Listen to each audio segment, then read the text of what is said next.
ওয়াতাওয়াসাউ বিল হক। গত পরশু দিন এক হক খারাপ আছে, তার নাম হলো মামুনুল হক। সাইরিয়া দিবার যে নাটক করছে ভাই। ওয়ামিলুস সালিহাত, ইমানের পরে সূরা 2 নম্বর সাবজেক্ট হলো নেক আমল। মেয়েটা বলতেছে, আমির আল মুমিনিন, আপনি চোরের মতন একা একা ঘুরতেছেন, আপনার কি কোনো সামসিয়া নেই? জোরে কোন কি নাই? আপনারা বলেন তো, উমর ফারুক ওই সময় বাংলাদেশের মতন কতটা দেশের খলিফা?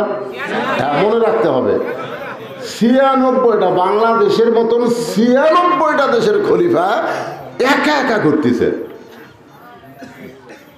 হযরত ওমর চোখের পানি বের করে বললেন, মা, চামচা পালার পয়সা কোথায় পাবো? একটা চামচা পালবার গেলে পয়সা খরচ হয়, যেরকম হয় কি হয় না? আপনার বলেন তো, নেতার পেছনে যারা ঘোরে এরা কি এমনি এমনি ঘোরে নাকি? জুমার দিনে হযরত ওমর খুতবা দিচ্ছেন, মসজিদে নববীতে খুতবা দিচ্ছেন, হাজার হাজার সাহাবীরা ওমর ফারুকের খুতবা শুনতেছেন। এমন সময় মাঝখান থেকে একজন দাঁড়িয়ে বলে, আমির আল মুমিনিন, আপনার খুতবা শুনবো না। সবাই চুপ হয়ে গেল। কত বড় সাহস! অর্ধ পৃথিবীর খলিফাকে বলতেছে, আপনার খুতবা মানে কি? বক্তব্য। খুতবা মানে ভাষণ। আপনার ভাষণ শুনবো না। ওমর ফারুক বললেন, ভাই, আমার অপরাধ কি? কোন অপরাধে আমার ভাষণ তুমি শুনবা না? সাহাবী বলতেছে, আমাদেরকে খাটো পাঞ্জাবি দিয়ে আপনি লম্বা জুব্বা পরে খুতবা দিচ্ছেন, আমাদেরকে বাইতুল মাল থেকে খাটো খাটো পাঞ্জাবি দিয়ে আর আপনি এত বড় লম্বা জুব্বা পরে খুতবা দিচ্ছেন। যতক্ষণ লম্বা জুব্বার কাহিনী না বলবেন ততক্ষণ আপনার ওয়াজ আমরা শুনব। ওমর ফারুকের চোখ দিয়ে দর দর করে পানি পড়তেছে। হাজার হাজার মুসল্লির মধ্যে একজন ওমর ফারুকের পক্ষে কথা বলতেছে না। এমন সময় আব্দুল্লাহ ইবনে ওমর, 6 লক্ষ হাদিসের হাফেজ, 30 পারা কোরআনের হাফেজ, সুবহানাল্লাহ কোন, নেতার ছেলে, কিসের হাফেজ? হাদিসের হাফেজ। আরে কোরআনের হাফেজ তো অনেকে আছে। 6 লক্ষ হাদিসের হাফেজ, 30 পারা কোরআনের হাফেজ। আব্দুল্লাহ বাবার পাশে দাঁড়ায় বলে, রে নবীর সাহাবীরা, তোমরা খাটো পাঞ্জাবি হলেও তো নতুন কাপড় পরে নামাজ পড়তেছ, কিন্তু আমার দিকে তাকায় দেখো, আমার পরনে নতুন কোনো কাপড় নাই। ওসমান গনি বলে, আব্দুল্লাহ, আজকে জুমার দিনে সবার পরনে নতুন, অথচ তুমি পুরাতন কাপড় পরে কেন নামাজ পড়তে আইছ? সঙ্গে সঙ্গে আব্দুল্লাহ বলতেছ, আমি নতুন কাপড় পরতে চাইছিলাম কিন্তু আমার ভাগ্যে নাই। সমস্ত সাহাবীরা বলে, আব্দুল্লাহ, নতুন কাপড় কি বাইতুল মাল থেকে তোমার ভাগে যায় নাই? তুমি সেই নতুন কাপড় না পরে পুরাতন কাপড় কেন পরলে? আব্দুল্লাহ বলতেছে, আমি যদি নতুন কাপড় পরতাম তাহলে আমার বাবার জুব্বা লম্বা হতো না। সুবহানাল্লাহ কোন। আব্দুল্লাহ বলতেছে, দুনিয়ার সবাই যখন ঘুমিয়ে গেছে, এমন সময় আমার বাবা চুপি চুপি আমার ঘরের দরজায়, ভাইজান যুবকের একটু মনোযোগ দিয়ে শোনেন, আমার বাবা আমার ঘরের দরজায় এসে ডাক দিচ্ছে, আব্দুল্লাহ, আব্দুল্লাহ রে, একটু দরজা খোল। আমি আব্দুল্লাহ ঘুম থেকে চেতন পেয়ে দরজা খুলে দেখি বাবার হাতে একটা পাঞ্জাবি। আমি খুশি হয়ে বললাম, বাবা, বাইতুল মাল থেকে আমার একটা পাঞ্জাবি দিল, আপনি রাতের বেলা আর একটা পাঞ্জাবি দিবে রাইছেন, নেতার বেটা হওয়াতে আমার লাভ আছে। বাইতুল মাল থেকে একটা কি দিছে? গভীর রাত্রে আর একটা পাঞ্জাবি দিবে রাইছেন। সঙ্গে সঙ্গে ওমর ফারুক আল্লাহর কোরআন থেকে একটা আয়াত তেলাওয়াত করলেন। যারা কোরআন বোঝেন তারা একটু মনোযোগ দিয়ে শোনেন। আয়াতটা হলো, ইন্নাল্লাহা ইয়ামুরুকুম আন তুআদ্দুল আমানাতি ইলা আহলিহা ওয়া ইযা হাকামতুম বাইনান নাস আন তাহকুমু বিল আদল। সুবহানাল্লাহ বলেন। 6 বছর ধরে আম বাগান চাষ করেছে, আম বাগান। জ্যৈষ্ঠ মাসে গেছে, দেখছে আম পাকছে কিনা, যা দেখে গাছের ডালে বসে এক ছোট্ট বাচ্চা আম পাড়তেছে আর ব্যাগ ভরাচ্ছে। বাগানের মালিক কয়, আমি খাইনি, আমার পরিবারের কেউ খায় নাই, আর তুই আমার কাছে তোর আম পাড়তেছিস, তোর বাপকে গিয়ে বিচার দিব রে, এই তোর বাপক যা বিচার দিব। ছেলে খালি মুসকে মুসকে হাসে। বাগানের মালিক বলে হাসিস খেন? বলে হাসার কারণ হলো আমার বাবাও তো আর এক গাছে চড়ছে। আপনি বাবা কোথায় যা বিচার দেবেন? বাগানের মালিক গাছের নিচে বসে কান্দে রেখে, আল্লাহ বিচার দিব কার কাছে? বেটাও চোর, বাপও চোর। আজকে আমাদের বাংলাদেশের অবস্থা চাই, বিচার দেওয়ার জায়গা নেই। জোরে কোন কথা ঠিক কিনা? আয়াতটা খেয়াল করছে? ইন্নাল্লাহা ইয়ামুরুকুম আন তুআদ্দুল আমানাতি ইলা আহলিহা ওয়া ইযা হাকামতুম বাইনান নাস আন তাহকুমু বিল আদল। আব্দুল্লাহ, একটা পাঞ্জাবি পাইছিস বাজান, আর একটা দিবার আইছি। কোন আল্লাহর কোরআনের আইন যখন চালু থাকে, এই বিশ্বাস তোর মনে কেমনে আসলো? ওয়া আমিলুস সালিহাত, শুনে নে, এইটা আমার ভাগে পড়েছে। এত খাটো পাঞ্জাবি পরে আমি খুতবা কেমনে দিব? তাই গভীর রাত্রে আইছি, তোর পাঞ্জাবিটা আমাকে একটু দান করে দে বাবা। আমি তোরটা আমারটা মিলে একটু লম্বা জুব্বা বানাবার চাই। আব্দুল্লাহ বলে, সাহাবীরা রে, গভীর রাতে আমার কাপড়ের অংশ আমার বাবাকে দান করে দিলাম। বাবা সারা রাত তার কাপড় আমার কাপড় একত্র করে লম্বা জুব্বা পরে খুতবা দেয়। এখন তোমরা বলো, আমার বাবার খুতবা শোনা যায় কিনা যায়? সমস্ত সাহাবীরা কান্দে, চিৎকার করে বলে, আল্লাহর কোরআন দিয়ে যখন রাষ্ট্র চলবে, ওয়া আমিলুস সালিহাত, এমন ভালো নেতারা মুসলমান দেখতে পাবে। মেয়েটা বলতেছে, একা একা ঘুরতেছেন চোরের মতন, আপনার চামচা নেই। ওমর ফারুক বলতেছে, চামচা পালার টাকা কোথায়? চেয়ারম্যান সাহেবের কাছে লেখা আছে 10 কেজি চাউল, বালতি দিয়ে দিছে হচ্ছে 8 শেয়ার। ভিজিএফ কার্ডের পয়সার চাউল 10 কেজি লেখা আছে কাগজত, ম্যাপে হচ্ছে 8 শেয়ার। একজন আবার সাহস করে লোকমা দিছে, লোকমা 4 টাকার আমাদের 3 টাকাতে যদি ইমাম বসে, লোকমা দেয় না। তো মনে করছে চেয়ারম্যানও তো আমাকে ইমাম, দেখি লোকমা দেয়। কাছে বল, চেয়ারম্যান সাহেব কাটে লেখা আছে 10 কেজি, মাপা হচ্ছে 8 শেয়ার। চেয়ারম্যান বলতেছে চৌকিদারকে, নাম কাটে দে, নাম কাটে দে। ওই তখন জোর হাত করে বলতে, চেয়ারম্যান সাহেব যা দিচ্ছেন দেন, নাম কাটেন না। তোর যদি 2 কেজি না মারি তাহলে চামচা পালমো কি দিয়ে রে? আজকে বাংলাদেশের চামচা পালার জন্য অনেক নেতারা বাধ্য হয়ে জনগণের টাকা চুরি করতেছে। জোরে কথা বল না। ওয়া আমিলুস সালিহাত, নেক আমল যদি আমরা করতে চাই, ঈমান গ্রহণ করার পরে যতগুলো নেক আমল আছে, তার মধ্যে 1 নম্বর নেক আমলের নাম হলো নামাজ। জোরে বলেন, নাম কি? ঈমানের পরে 1 নম্বর নেক আমলের নাম কি? একেবারে সবাই কথা কন না কেন? 1 নম্বরের নাম কি? আচ্ছা আপনারা বলেন তো, যার নামাজ নাই তার ঈমান আছে? আমাকে এই দেশে অনেক নামাজ না পড়লে আমার ঈমান আছে। বুখারী শরীফের হাদিস, 3টা হাদিস আমি কই, কয়টা দেখেন তো আপনারা, দেখেন তো, যাই নামাজ পড়ে না তার ঈমান আছে কিনা। এই 3টা হাদিস আপনারা শুনবেন। 1 নম্বর হাদিস হলো লা সলাতা লা ঈমানা, যার নামাজ নাই তার ঈমান নাই। 2 নম্বর হাদিস হলো বাইনাল আবদি ওয়াল কুফরি তরকুস সালাত, বান্দার কাফের মধ্যে পৃথক করার জিনিস তার নামই হলো নামাজ। যে নামাজ পড়ে সে বান্দা, যে নামাজ না পড়ে সে হলো কাফের। আর একটা কব, এটা কঠিন হাদিস ভাই রে। মান তারাকা সালাত মুতাম্মিদান ফাকাদ কাফারা। 5 ওয়াক্ত লয় রে, 1 ওয়াক্ত নামাজ যদি কেউ বাদ দেয় অবশ্যই সে কাফের হয়ে যায়, 1 ওয়াক্ত বাদ দিলে। একজন আমাকে বলে, হুজুর তাহলে আমি যে 5 ওয়াক্ত পড়ি না, আমি জুম্মা পড়ি, আমাকে আল্লাহ জান্নাত দিলে? আমি কইলাম, লা তাকনাতু মির রাহমাতিল্লাহ, আল্লাহ রহমত থেকে নিরাশ হওয়া যাবে না। ঠিক কিনা বলেন? হাসরের ময়দান আল্লাহ বলতেছেন, যারা খালি জুম্মার নামাজ পড়ছো, 5 ওয়াক্ত পড়নি, আমি আল্লাহ দয়া করে তাদেরকে জান্নাত দিলাম। যাও, দয়া করে আমি আল্লাহ তাদেরকে কি দিলাম? তখন ওরা খুশি হয়ে বলবে কে রে 5 ওয়াক্ত, হ্যাঁ তোরা বসে থাক আর আমরা জান্নাতে যাই। এই জুম্মা পার্টি খুশি হয়ে মায়ের ভিতর এক দৌড়ে জান্নাতের কাছে গিয়ে দেখবে দরজাতে একটা তালা। তখন বলবে আল্লাহ আপনি আমাকে জান্নাত দিলেন কিন্তু দরজাতে তালা। আল্লাহ কাছে চাবি তোর কাছে আসি দেখ। তখন জুম্মা পার্টি পকেট হাতে দেখবি চাবি আছে, দেখলে চাবি আছে, কিন্তু চাবি যে তালার মধ্যে ঢুকিছে বুঝলেন, কিন্তু ঘরে না, ঢুকিছে ঘরে না, ঢুকিছে ঘরে না। আল্লাহ চাবি তো তালার মধ্যে ঢুকলো কিন্তু ঘরে না।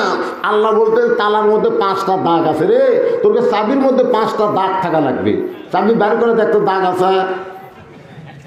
তখন কয় আল্লাহ চাবি তো তেল তেলা দাগ নেই। এই 5টা কিসের দাগ?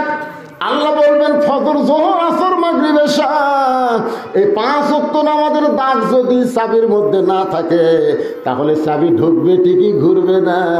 জান্নাত দেখে তোরা ফেরত। যারা খালি জুম্মা মারতেছেন এরা জান্নাত দেখতে পারবেন কিন্তু ঢুকতে পারবেন। এখন আপনারা কয় ওয়াক্ত পড়বেন? আল্লাহর বান্দারা নামাজ যদি কেউ আদায় করে, আল্লাহ কোরআনে বলতেছেন ইন্নাস সালাতা তানহা আনিল ফাহশাই ওয়াল মুনকার, একমাত্র নামাজই পারে মানুষকে যাবতীয় খারাপি থেকে বাঁচায় দিতে। পুরুষ মানুষের জন্য 1 নম্বর হলো নামাজ। জোরে কোন 1 নম্বর কি? ঈমানের পরে 1 নম্বর কি? মেয়ে মানুষের জন্য চিন্তা ভাবনা করে কোন তো মেয়ে মানুষের জন্য ঈমানের পরে 1 নম্বর কি? কেবারে আসতে কোন কেবারে নামাজ কেউ করছে নামাজ। আর মেয়ে মানুষ যদি সারা জীবন নামাজ পড়ে আর পর্দা যদি না মানে একটা ইবাদত আল্লাহর দরবারে কবুল হবে না। আপনারা বলেন তো মেয়ে মানুষরা যখন নামাজ পড়ে তখন খালি গায়ে পড়ে না পর্দা নিয়ে পড়ে? আমার বউ দেখি হ্যাঁ বাড়িতে কেউ নেই, খালি আমি একলা। তারপরে একেবারে মাথা হেজাব দিয়া, তারপরে ওন্না দিয়া, তারপরে এরকম ঢাকে নামাজত খাড়া আছে। এখানে কে গো? নামাজের সময় পর্দা মানা লাগে গো। নামাজ দেখবি কে? আর সে আল্লাহর সামনে পর্দা করে নামাজ পড়তেছে। খুব মনোযোগ দিয়ে শুনবেন।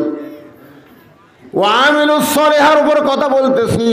এরপরে আরো 2টা পয়েন্ট আছে। একটা হলো তাওয়াসাউ বিল হক, মামুনুল হক, আজিজুল হক, কুলজাল হক, জাহাকাল বাতিল ইন্নাল বাতিলা কানা জাহুকা। এই হকের উপর একটা মারাত্মক ওয়াজ করবো।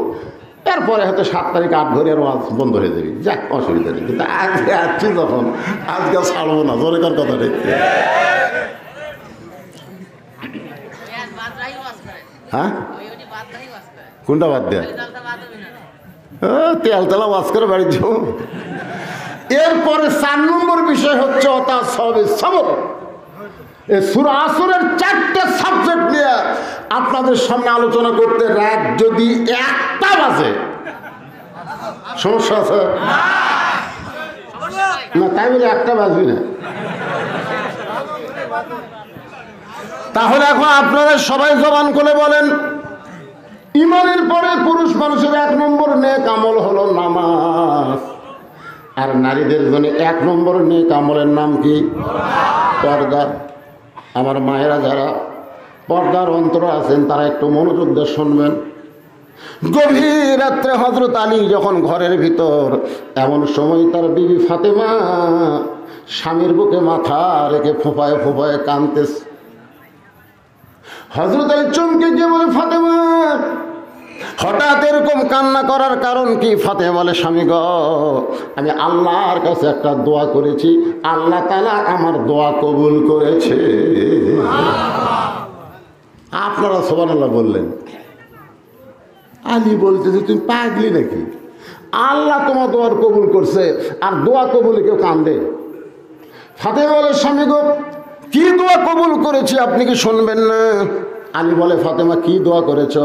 ফাতেমা বলতেছে, আমি আল্লাহর কাছে দোয়া করেছি, আল্লাহ যেন আমাকে পর্দার ভিতরে মৃত্যু দেয়। আলী মুসকে মুসকে হাসে, মুচকি মুচকি হাসার কারণ হলো যে মেয়েটা সারা জীবন পর্দা করেছে তার মৃত্যু তো পর্দার ভিতরেই হবে। আমাদের বাংলাদেশে তারা সারা জীবন পর্দা করেনি, তার কি মরাটাও পর্দার মধ্যে হয়, যেরকম ঠিক কিনা? আমার এলাকার যে মেয়ে সারা জীবন গোটা পাড়া ঘুরিছে, মরার পরে 5 কাপড় দিছে। আপনাকে এলাকার কয়টা দেয়? 5টা কাপড় দিয়ে ওই লাশ আবার খাটনি চাদর দিয়ে ঢেকাতেছে। ফেরেশতারা ঘুরতেছে আর বলতেছে, আল্লাহ এই মেয়ে গোটা পাড়া ঘুরে বেড়ালো আর সেই মেয়ে 5 কাপড় দিয়ে খাটনি পর্যন্ত চাদর দিয়ে ঢাকলো, কারণ কি? আল্লাহ বলতেছে ওই দেশের নাম বাংলাদেশে, ওই দেশে বাঁচতে মানে না রে, মরার পরে মানে রে, মরার পরে মানে রে। আলী বলে, ফাতেমা সারা জীবন যে পর্দা করেছে সেই পর্দার মধ্যে মৃত্যুবরণ করতে চায়, আল্লাহ দোয়া কবুল ঠিকই করেছে। ফাতেমা বলে, স্বামী গো সেই দোয়া কবে কবুল হয়েছে সেটা কি আপনি জানেন? আলী বলতে যে, ফাতেমা কবে কবুল হয়েছে? ফাতেমা বলে, স্বামী গো সেই দোয়াটা কবুল হয়েছে আজকে রাত্রে, আল্লাহ আমার মৃত্যু দিবে। যেই মাত্র কইছে আল্লাহ আমার মৃত্যু দিবে, গাছের গোড়া কাটলে গাছটা যেমন ঠাস করে পড়ে যায়, হযরত আলী তেমনি পড়ে গেলেন ঘরের মাজায়। মা ফাতেমা মুচকি মুচকি হাসতেছে স্বামীর এভাবে পড়া দেখে। ফাতেমা মুচকি মুচকি হেসে স্বামীর কপালে একটা চুমা দিয়ে বলে, স্বামী গো এমন করে আপনি কাঁদবেন না, কারণ আসলে যাইতে হবে, এর চাইতে সত্যি কোনো কথা নাই, আসলে যারা খাড়া হয়ে আছেন যাবেন না, বসেন বসেন, 1 ঘন্টা বসেন রে, 60 বছর নফল ইবাদত করার সওয়াব আল্লাহ দান করে, বসেন। আশ্চর্য কথা। সবাই একটু আমার সঙ্গে বলবেন, ভাই ইমান থেকে বলবেন, আসলে কোথায় যাবেন? 4 তলা বাড়ি হয় না, ঘাড় কাজ করে দেখছি। কি দেখিস ভাই? 5 তলার জন্য রড বের করে থুছি ভাই রে। 2 কান্দে 2 ফেরেশতা তাকায়, আল্লাহ এই শয়তান উপর দিকে তাকায় কেন, নিচের দিকে তাকার পারে না? ওই 4 তলা দেখে ওই নিচ তলার যাবি। প্রধানমন্ত্রী কন, প্রেসিডেন্ট কন, আর যত বড় ধনী কন, 4 তলা কেউ থাকতে পারবে না, সবাইকে নিচ তলায় থাকা লাগবে। জোরে কর, কথা কর না কেন? কারণ নিচ তলায় যাওয়ার চিন্তা কলিজার মধ্যে থাকলে আজকে কি হইল রে? 5 তলা তুটে 1.5 লাখ টাকার খাট, 12,000 টাকার কম্বল, রাত 9টার সময় তোমায় দিয়ে বলতেছে আমার বাড়ি আমার ঘর আমার নামাইকে। 2 কান্দে 2 ফেরেশতাকে আল্লাহ ঘুমের দোয়া, আল্লাহুম্মা বিসমিকা আমুতু আহিয়া, এই দোয়া না পড়ে কি বললো? এই যে বললো আমার বাড়ি আমার ঘর আমার নামাইকে। আল্লাহ কয় একটু ধৈর্য ধর। রাত 3টার সময় 40 সেকেন্ডে একটা ভূমিকম্প, 2 বার ফাঁকুনি দিছে, ওই এত ফোর্সে নামছে, কম্বলের মধ্যে ঘুমের ঠালে লুঙ্গি খুলেছিল, ওটাও পড়ার টাইম পাবে, একে ন্যাংটা হয়ে নামছে। ফেরেশতাকে আল্লাহ নামাইলা, তাই বলে ন্যাংটা করে নামাইলা। আল্লাহ বলতেছে জনগণ যখন নামাবার পারবে না, তখন আমার নামান হলো ন্যাংটা করে। ধরে কর কথা ঠিক কিনা? আজকে ক্ষমতার চেয়ার পায় যারা নাম্বার চাই না, ওখানে আল্লাহ তাআলা বেজ্জিত করে তাদেরকে নামাবে। ধরে কর কথা ঠিক কিনা? কারণ তো ইজ্জু মান তাশা অতুযিল্লু মান তাশা বিয়াদিকাল খায়র ইন্নাকা আলা কুল্লি শাইইন কাদির। তাহলে সকলে জবান করে বলেন, আসলে। এই যুবকেরা মনে করতে আমার দাদা বেঁচে আছে রে, আমি এখনই যাওয়ার কথা কি জন্য বল। এইবারে ঈদের দিনে আমার বগুড়া জেলায় 17 জন যুবক মোটর সাইকেল অ্যাক্সিডেন্ট করে মরছে। একই জেলার 17 জন, একটা বুড়াও মরেনি, সব যুবক মরছে। এক যুবক আর বিয়ে করেনি, বুঝলেন? আর বাপক বলতেছে আপনার ছেলে তো মোটর সাইকেল অ্যাক্সিডেন্ট করে মরছে, সাথে একটা মেয়েও মরছে। আর বাপ কয় আমার ছেলে তো বিয়ে করেনি রে, সাথে আবার মেয়ে মরে গেল। কে দেখেন, বেটা মরার আফসোস না করে চিন্তা করতেছে মেয়েকে মরল রে, দেখে ওর প্রেমিকা ঈদের দিনে পেন্টিং হচ্ছে, 2 শালাই মরছে। বাপ বলতেছে আমি আর নেব না, আমি নেব না। আমরা সবাই বুঝাইলাম মুরব্বী কি করবে, সময় বড় খারাপ, ওয়ালাসর আল্লাহ সময়ে শপথ করছে, মুরব্বী কি করবেন, বিয়ার আগে ঘরে কি করবেন? তোমরা যুবকরা মনে করতেছো আসলে যাইতে হবে, আমরা কমনারে বুড়া রাখো, বুড়া রাখো। সকলেই জবান করে বলেন আসলে। স্বামীর কপালে ফাতেমা চুমু খেয়ে বলতেছে, স্বামী গো এমন করে আপনি কাঁদবেন না, কারণ আপনি হলেন পৃথিবীর সবচাইতে বড় বীর, আপনি হলেন পৃথিবীর সবচাইতে বড় জ্ঞানী। আপনারা বলেন তো আলীর চাইতে বড় বীর কেউ আছে? আলীর চাইতে বড় জ্ঞানী কেউ আছে? সেই বীর এবং জ্ঞানী মানুষটা বইয়ের মৃত্যুর খবর শুনে যখন কাঁদতেছে, আর ফাতেমা তাকে সান্ত্বনা দিয়ে বলে এমন করে কাঁদবেন না, আমি মরার পরে আমার 3টা চাওয়া আপনার পুরো করা লাগবে। যেই বলছে আমি মরে যাওয়ার পর আমারও 3টা চাওয়া আপনাকে পুরো করা লাগবে। আলী বলে, ফাতেমা দুনিয়াতে গরিব ছিলাম বলে তুমি কিছুই চাইলা না, আর মরার পরে তুমি কি চাইবা ফাতেমা? আপনারা বলেন তো হযরত আলী ধনী ছিল না গরিব ছিল? আল্লাহ নবী একদিন ফাতেমার ঘরে ঢুকে দেখলেন ফাতেমার 2টা চোখের নিচে কালিমা পড়ে গেছে। আল্লাহ রাসূল বলে, ফাতেমা তোর চোখের তলে কালিমা পড়ে গেছে মা। ফাতেমা কান্দার বলে, বাবা দুনিয়ার কত ধনী ধনী ছেলেরা আমাকে বিয়ে করতে চাইছিল, আপনি তাদের সঙ্গে বিয়ে না দিয়ে এমন একটা গরিবের সঙ্গে আমার বিয়ে দিয়েছেন বাবা। এই গরিবটা ঠিক মতো সংসার চালাবার পারে না। সঙ্গে সঙ্গে নবী ফাতেমার হাত তার হাতের মধ্যে নিয়ে বললেন, 33 বার সুবহানাল্লাহ পড়বি, 33 বার আলহামদুলিল্লাহ পড়বি, আর 34 বার আল্লাহ আকবার জিকির করবি। ফাতেমা এ আলী সাধারণ কোনো মানুষ না, স্বয়ং আল্লাহ তাআলা করেছেন আলীর পক্ষে ঘটকারী। ও ফাতেমা কোনো কথার দ্বারা আচরণের দ্বারা আলীর সঙ্গে বেয়াদবি করবি না। আমি আজকে তোকে বলে গেলাম আল্লাহর পরে কাউকে যদি সেজদা দেওয়ার হুকুম থাকতো আমি তোকে বলতাম আলীর পায়ে সেজদা কর। এই কথার দ্বারা নবী বুঝাইলেন আল্লাহর পরে কাউকে সেজদা দেওয়া যাবে না, কিন্তু মেয়ে মানুষের কাছে আল্লাহর পরে সবচাইতে দামি ওই মহান ব্যক্তি হলো তার স্বামী। আল্লাহর পরে মেয়ে মানুষের কাছে সবচাইতে দামি কে? আপনাকে পক্ষে হচ্ছে না বিপক্ষে হচ্ছে? তো জোরে কর না খান। আল্লাহর পরে বইয়ের কাছে সবচাইতে দামি কে? আরো জোরে জোরসে বলেন। বউ যদি নফল নামাজ পড়ে, শোনেন, বউ যদি নফল নামাজ পড়ে আর স্বামী যদি বলে, বইয়ের নাম ধরেন শেফালি, শেফালি, আল্লাহ রাসূল বলেছেন নামাজ বাদ দিয়ে স্বামীর উত্তর দেওয়া লাগবে। নামাজ বাদ দিয়ে স্বামীর উত্তর দেওয়া লাগবে। স্বামী যদি বলে শেফালি রাতের বেলা থেকে ঠান্ডা বাড়ে, দিনের বেলা একটু খেলা করি আসো, খেলা বোঝেন না? আমাদের বাংলাদেশে এক নেতা আছে, 3 জন মাথা ধরে খাড়া করে দেয় আর 2 হাত দিয়ে ডাকে খেলা হবি, খেলা হবি, খেলবার গেলে মাথা থাকা লাগবে।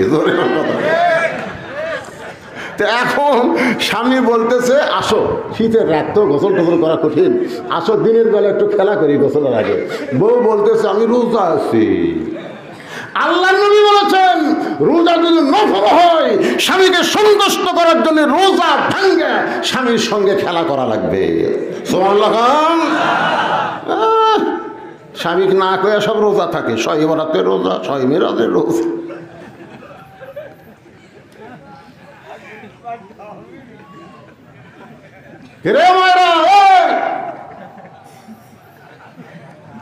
একমাত্র ফরজ নামাজ যদি বউ শুরু করে ওই সময় স্বামী যদি বউকে ডাকে, কারণ বউ হয়তো জানে না স্বামী নামাজ পড়তেছে ঘরে, কিন্তু তারপরেও যদি স্বামী ডাকে শেফালি, তখন বউ কি করা লাগবে? আল্লাহ রাসূল বলেছেন আমলে কাশির গলা খাঁকারি দেওয়া লাগবে। আমলে কারি গলা খা, স্বামী ডাকতে স্বামী কয় কে রে, আমি ডাকতেছে গলা খাঁকারে দেয়, যাই দেখে নামাজ পড়তেছে। শুধু ফরজ নামাজে গলা খাঁকারে দিয়ে স্বামীকে বুঝাতে হবে তোমার বউ ঘরত আছে। আর নফল নামাজ হলে নামাজ বাদ। আল্লাহর পরেই মেয়ে মানুষের কাছে সবচাইতে দামি ওই মহান ব্যক্তি হলো তার স্বামী। আলী কান্দার বলে, ফাতেমা দুনিয়ার জীবনে তুমি কিছুই চাইলা না, আর মরার পরে তুমি কি চাইবা ফাতেমা? ফাতেমা বলে, 1 নম্বর চাওয়া হলো আমি মরে যাওয়ার পর আমার কোনো জানাজার ব্যবস্থা করবেন না। আমি মরে যাওয়ার পর আমার কোনো জানাজার ব্যবস্থা করবেন না। আমার 2 নম্বর চাওয়া হলো রাতের অন্ধকারে আমাকে কবর দেওয়া লাগবে। দিনের বেলায় যদি আমার কবর দেন তাহলে সারা জীবন পর্দা করে আমার লাভটা কি? আমার কবরের খবর যেন দুনিয়ার কোনো মানুষ না জানে। আমার 3 নম্বর চাওয়া হলো আমার লাশটা খাটনিতে তুলতে পারবেন না, কারণ খাটনি কান্দে নেওয়ার 4 জন পুরুষ আমার দুনিয়াতে নাই। একটা মেয়ে মানুষ মারা গেলে পর পুরুষ তার লাশ কান্দে নেওয়ার পারবে না। ফাতেমা বলতেছে, আমার বাবা যদি দুনিয়াতে থাকতো মরা মেয়ের লাশের খাটনি বাবা কান্দে নিবার পারতো। আমার হাসান হোসেন যদি বড় হইতো মায়ের লাশের খাটনি কান্দে নিবার পারতো। কিন্তু 6 মাস আগে আমার বাবা দুনিয়া থেকে বিদায় নিয়েছে। হাসানের বয়স হলো 5 বছর আর হোসাইন হলো 3.5 বছর। আমার বাচ্চারা আমার খাটনি কান্দে নিবার পারবে না।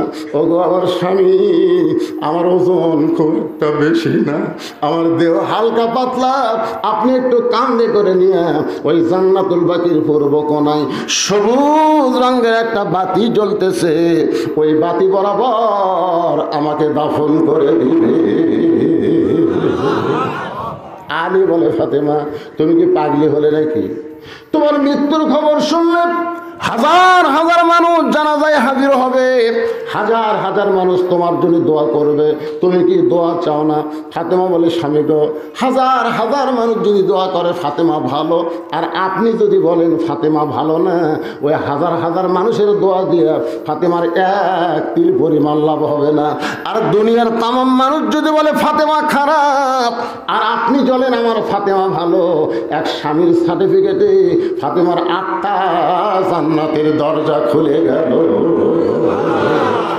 আজকে রঘুনাথপুরের মানুষেরা বলেন বউ ভালো হওয়া লাগবে কার কাছে? আর আমাকে রেগুলা লব উল্টা কি কয়? লব উল্টা খালি তুমি আমাকে দেখবার পারো না, তুমি গোটা পাড়া খুঁজে দেখো আমার বিরুদ্ধে কেউ নেই। পাড়ার লোকেরা ভালো কয়, স্বামী এক ভালো কয় না, তার মানে ওভার ডিউটি করে। ওভার ডিউটি বলেন না। যেই মেয়েকে পাড়ার লোকেরা বলে অমুকের বউ সুন্দরী, ওই স্বামী কোনোদিন জান্নাতত যাবে না। আপনাকে কারো বউ যদি কোনো পরপুরুষ বলে অমুকের বউটা দেখলাম ভারে ভালোই সুন্দরী, আপনি আর জান্নাতত যাবেন না, কারণ রাসূল বলেছে আদ-দায়ুসু লা ইয়াদখুলুল জান্নাহ। লা ইয়াদখুল মানে কি লা ইউনফিজেন, কখনোই না। তা আপনাকে কার বউ সুন্দর বারে? এই পাড়ার মধ্যে কার বউ সুন্দর? আমি খালি আমার বইয়ের কাছে একদিন গল্প করছি, একদিন আর বইয়ের কাছে আমার সাওয়াতো ভাই বউটা ভালোই সুন্দরী, খালি এই কথা করছি ভাই, সাওয়াতো ভাই বউ। আর বউ বলতেছে আপনি কবে থেকে লুচ্চা হলেন? আমি সব কথা বললাম এই লুচ্চা কি? তা আপনার সাওয়াতো ভাই বউ সুন্দর, আপনি আলেম হয়ে কেমনি দেখলেন? পৃথিবীর প্রকৃত মুসলমান একমাত্র নিজের বউ ছাড়া অন্য কারো বউয়ের দিকে তাকানো জায়েজ নাই। কথা বলা কুল্লিল মুমিনিনা ইয়াগুদ্দু মিন আবসারিহিম। অমুকের বউ সুন্দর, অমুকের বেটি সুন্দর, হায় রে কি রে পরি রে পরিমণি রে। মন খারাপ করতেছেন? একটু মনোযোগ দিয়ে শুনবেন। আল্লাহর বান্দারা, মা ফাতেমা এই দুনিয়া থেকে বিদায় নিল। হযরত আলী নিজে কবর ঘুরতে পারবে না বলে একজনের কাছে গেল, যার নাম হলো আবু যর গিফারি। জানলার পাশে গিয়া ফিস ফিস করে কাঁদতেছে। আবু যর গিফারি চমকে গেল, এই গভীর রাত্রে আমার জানলার কাছে কে কান্দে রে? দরজা খুলে তাকায় দেখে আসাদুল্লাহিল গালিব হযরত আলী কাঁদতেছে। আবু যর গিফারি বলে, আলী ভাই এই গভীর রাত্রে কান্দার কারণ কি শুনতে চাই? আলী বলতেছে, আবু যর ওই জান্নাতুল বাকির পূর্ব কোণায় যা, কোদাল নিয়ে একটা কবর খনন কর। আবু যার গিফারি বলে, আলী রে, এই দুনিয়ার কোনো মানুষ মৃত্যুবরণ করে নাই এখনো পর্যন্ত শুনলাম না, তাহলে কবর কেন খুঁড়ব? আর রাতের বেলা কেন খুঁড়তে হবে? দিনের বেলা কি কবর খনন করা যায় না? আলী কান্দের বলে, আবু যার, আমার হাসান হোসাইন মারা হয়েছে। 6 মাস আগে নবী দুনিয়া থেকে বিদায় নিয়েছে। আজকে গভীর রাত্রে তাদের মা মারা গেছে। পর্দা নিশি শর্ত দিছে রাতের বেলায় তাকে দাফন করা লাগবে। আবু যর গিফারি কোদাল নিয়ে কবর খুঁড়তে গেলেন। কবর খুঁড়তে গিয়ে দেখে একটা সবুজ রঙের বাতি জ্বলতেছে, যেই বাতির কোনো তার নাই, যেই বাতির কোনো সুইচ নাই, বিনা তার বিনা সুইচে আমার আল্লাহ অটোমেটিক জ্বালায়া দিছে। লিল্লাহে আপনি কখনোই মনে করবেন না আপনি কবরে যাওয়ার পরে দরজা নাই, জানলা নাই, আপনার কবরে বালিশ নাই, বিছানা নাই, আপনার কবরে আলো নাই, আপনি অন্ধকার কবরে কেমনে থাকবেন? এটা কখনোই মনে করবেন না। ও আমিলুস সালিহাত, নেক আমল করে যদি কবরে যান, আপনার কবর কবর থাকবে না, কবরকে আল্লাহ জান্নাত বানায়া দিবে। আবু যর গিফারি লক্ষ্য করে দেখে, ভাই ওই আলোটা গোলাকার না হয়ে 4 কোণা হয়ে পড়ছে। 4 কোণা, ওই 4 কোণার মধ্যে কোদাল দিয়ে কবর খুঁড়তেছেন। কবর দিনের বেলা না খুঁড়ে রাতের বেলা খুঁড়তেছি। তুই কি বলতে পারিস কবর কার জন্যে কবর খুঁড়ি? কবর এমন একজন মহিষী পর্দা নিশি রাতের বেলায় মারা গেছে। রাতের বেলায় তাকে কবর দেওয়া লাগবে। সেই মহিষী নাই আর কেউ না, আল্লাহ নবীর মেয়ে হওয়ার পরেও নবী তাকে মা বলে সম্মান করেছে। কবর খবরদার বেয়াদবি করবি না। তোর মধ্যে এমন একজন নারীকে দাফন করা হবে যার 2টা সন্তান জান্নাতি যুবকদের সর্দার হবে। কবর খুঁড়তে খুঁড়তে বলে, কবর রে, খবরদার বেয়াদবি করবি না। তোর মধ্যে এমন একজন মহিষী নারীকে রাখা হবে যার স্বামী হল আসাদুল্লাহিল গালিব। এই বলে যখন কোদাল মারতে চাই, কবরের ভিতর থেকে কে যেন শব্দ করে বলে, আবু যর, এই কবরকে সাবধান না করে বরং যারা কবরে আসবে তাদেরকে সাবধান করো। এটা কিন্তু মা ফাতেমার জন্য বলা হয় নাই, আমাদের জন্য কবর আবু যরকে বলেছে। এই কবরে কার মা, কার মেয়ে, কার বিবি, এইটা কবর দেখবে না। আমল যদি ভালো হয় কবর জান্নাতের বাগান হবে, আর আমল যদি খারাপ হয় কবর জাহান্নামের গর্ত হবে। ওয়া আমিলুস সালিহাত, নেক আমল যদি করতে চাই তাহলে কবরের আমল দুনিয়া থেকে করার দরকার আছে না নাই? এজন্য একজন একটা গজল গাইছে, গাবো?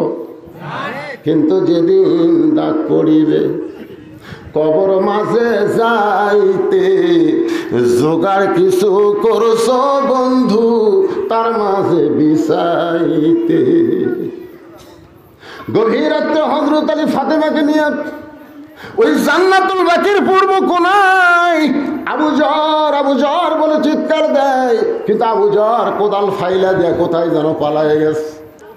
নিজে দাফন করার পর আল্লাহর কাছে বলতেছে, আল্লাহ আমার ফাতেমারে তুমি কবুল করে নাও।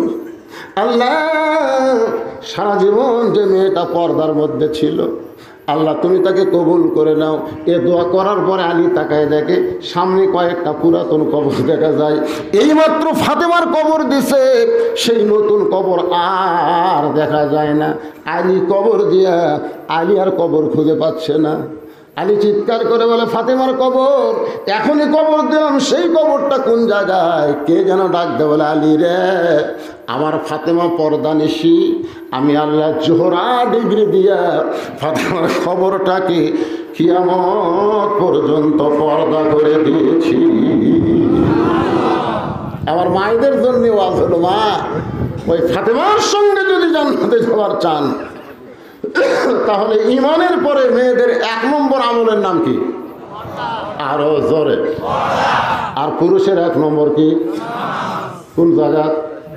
বাড়ির না মসজিদে? 2 ওয়াক্ত নামাজ যদি কেউ, কমপক্ষে 2 ওয়াক্ত নামাজ যদি কেউ মসজিদে পড়তে অলসতা করে, তার মৃত্যু হবে মুনাফিক হয়ে। একটা হলো ফজর আর একটা হলো এশা। কয় ওয়াক্ত? আপনাদের মসজিদে এই 2 ওয়াক্তের খবর কি? মুয়াজ্জিন থাকলে বোঝা যেত। মুয়াজ্জিন সব আছে? আপনি কি 5 ওয়াক্তই পড়ান? খালি আপনি বেশি মুসল্লি। কি রকম না, আপনারা মসজিদের উন্নয়ন কল্পে মাহফিল করতেছেন। মসজিদের উন্নয়ন কল্পে কি টাকা কালেকশন না মুসল্লি কালেকশন?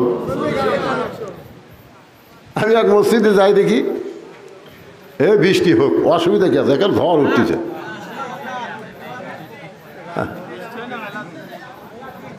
আজকে 15 দিন হলো, আজ থেকে 15 দিন হলো প্রত্যেক মাহফিলে শেষে দোয়া করি। গতকাল বাগায় মাহফিল ছিল, ওখানে দোয়া করতে কয় হুজুর আমাকে 3 দিন পর আর একটা আপনার আছে, সেটা তো দোয়া করেন 3 দিন পর যখন বৃষ্টি হয়। আমি আরে পাগলা, প্রত্যেকটা মানুষ বৃষ্টি চাচ্ছে, এই মাহফিলের জন্য বৃষ্টি আটকে থা দেবি অন্ত। কিন্তু আমরা বৈশাখী মেঘের কাছে, একটা রফিকুল আলম একটা গান গাছে, বৈশাখী মেঘের কাছে জল সে তুমি কাঁদবে, কারণ বৈশাখী খালি বৃষ্টি হয় না, ভাঙ্গা চুরা দেয়। এখন ঠিক কিনা? আমরা আল্লাহকে বলবো আল্লাহ রহমতের বৃষ্টি দাও, তাপ দাহ কমে দাও। জোরেখান ঠিক কিনা? কৃষকের আবাদগুলো সব যেন বাড়িতে রহমত বরকতে আল্লাহ নিয়ে আসার তৌফিক দেয়। জোরে বলে আমিন। এখন সূরা আসরের কমপক্ষে 2টা বিষয় আমি কিছু আলোচনা করলাম। একটা হলো ঈমান, একটা হলো আমিলুস সালিহাত। এখন 3 নম্বর বিষয় হলো ওয়াতাওয়াসাউ বিল হক। শুনবেন না? সূরা আসরের তাফসীর হচ্ছে ওয়াতাওয়াসাউ বিল হক। গত পরশু দিন এক হক খারাপ আছে, তার নাম হলো মামুনুল হক।